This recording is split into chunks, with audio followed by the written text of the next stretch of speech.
지금 관세 협상 관련해서 여러 보도들이 나오고 있습니다. 이제 3,500억 달러 대미 투자와 관련해서 10년으로 분할해서 투자하는 방안이 논의 중이라는 보도까지 나왔습니다. 그러나 구체적인 내용은 없습니다. 어떤 방식으로 어떻게 분할 투자를 하겠다는 것인지 국민들은 전혀 알 수가 없습니다. 그리고 어떤 부담을 지게 되는 것인지, 그리고 방식에 따라서는 이 부분은 반드시 국회와의 협의가 필요할 수도 있습니다. 지금 미국은 원샷 투자를 원하는데 우리가 원하면 그런 분할 투자가 가능한지 현실적인 이야기인지도 궁금합니다. 일각에서는 해외 자본을 끌어들여서 투자 일부를 메운다는 말도 나오고 있습니다.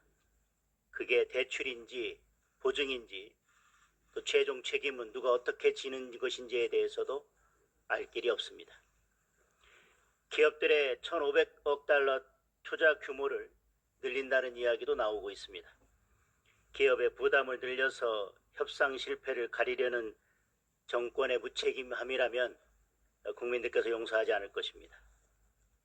국가 경제와 민생이 직결된 관세 협상이 더 이상 불투명하고 불분명한 깜깜이 협상으로 진행돼서는 안 될 것입니다. 이면 합의도 말장난도 용납될 수 없습니다. 불투명한 협상으로 국민과 기업의 불안을 키우지 말고 지금이라도 이번 투자 협상의 세부 내용을 국민 앞에 투명하게 공개하고 상세하게 설명해야 합니다. 최근에 여러 기업들을 만나면서 현장에서 들은 목소리, 기업들이 가장 우려하는 것은 그 무엇보다도 불확실성입니다. 국민이 정부에게 듣고 싶은 말은 잘 됐다는 허울뿐인 선전이 아닙니다.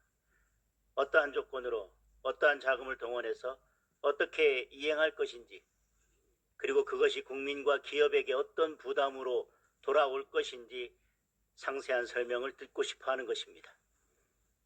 국가 경제에 막대한 영향을 주는 사안인 만큼 국회와의 사전 논의는 지극히 당연한 일입니다.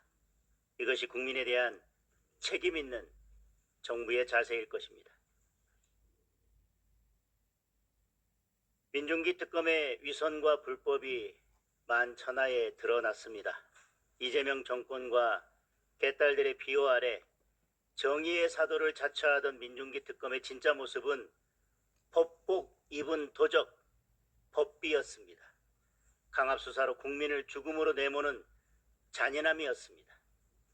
보도에 따르면 민중기 특검은 서울고법 부장판사 시절 미공개 정보로 막대한 주식 시세 차익을 챙겼습니다. 놀랍게도 민중기 특검이 투자한 종목은 김건희 여사를 압박하기 위해 특검이 그토록 문제 삼았던 태양광 테마주 네오세미테크입니다. 7천여 명의 선량한 서민 투자자들이 4천억 원이 넘는 피해를 입고 피눈물을 흘리는 동안 민중기 특검은 서민들의 고통을 외면한 채 자신의 배만 불렸습니다. 분식회계로 유죄가 확정된 동기와 손을 잡고 헐값에 사들인 비상장 주식을 상장 폐지 직전 모두 팔아치워서 1억 6천만 원에 가까운 수익을 챙겼습니다. 회사 관계자가 아닌 지인 소개로 투자하고 증권사 직원의 권유로 매도했다는 민중기 특검의 변명은 국민과 피해자들을 기만하는 파렴치한 궤변일 뿐입니다. 자격도 양심도 없는 민중기 특검의 무도한 칼춤은 성실하게 일해온 한 공무원을 억울한 죽음으로 내몰았습니다. 강압수사로 고 정해철 단월면장님을 죽음으로 내몰고도 이제는 조서 열람조차 거부하며 유족의 가슴에 대못을 받고 있습니다. 잔인한 강압수사의 진실을 은폐하려는 비열한 시도입니다. 국민의힘은 더 이상 좌시하지 않겠습니다. 민중기 특검의 네오세미테크 미공개 정보 이용 주식 거래 의혹과 고 정해철 단월 면장 강압수사 의혹에 대해 즉각 고발 조치하겠습니다.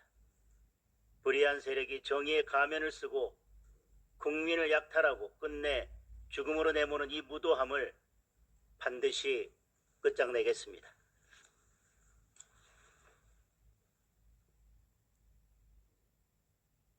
10월 15일 부동산 대책이 발표된 이후에 부동산 시장이 요동치고 있습니다.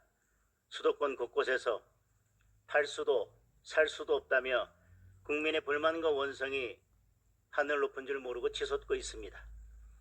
집값은 잡히지 않는데 대출 문턱만 더 높아졌다며 실수요자까지 때려잡는 규제에 분통을 터뜨리고 있습니다.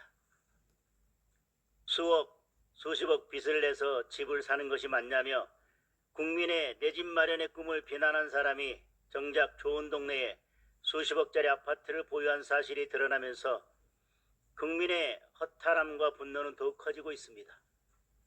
집값 안정을 위한 응급 처방이라고 포장해도 이번 대책은 청년과 서민의 주거 사다리를 부러뜨린 청년, 서민 죽이기법 그 이상도 이하도 아닙니다. 이번 대책으로 중산층으로 진입할 수 있는 길 자체가 막혔습니다. 현금 부자만 웃고 청년과 서민은 벼랑 끝으로 내몰리게 되었습니다.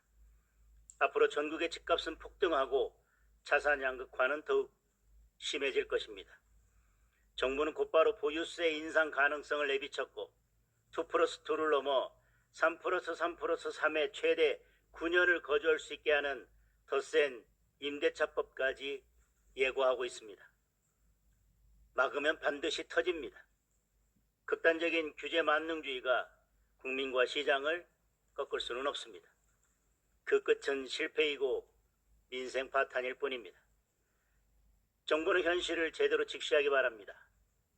국민의 절규와 분노를 외면하는 정권은 결국 국민의 심판을 받게 될 것입니다. 국민의힘은 부동산 대책 관련 TF를 구성해 제대로 된 부동산 대책을 모색하고 대안을 제시해 나가겠습니다. 이상입니다.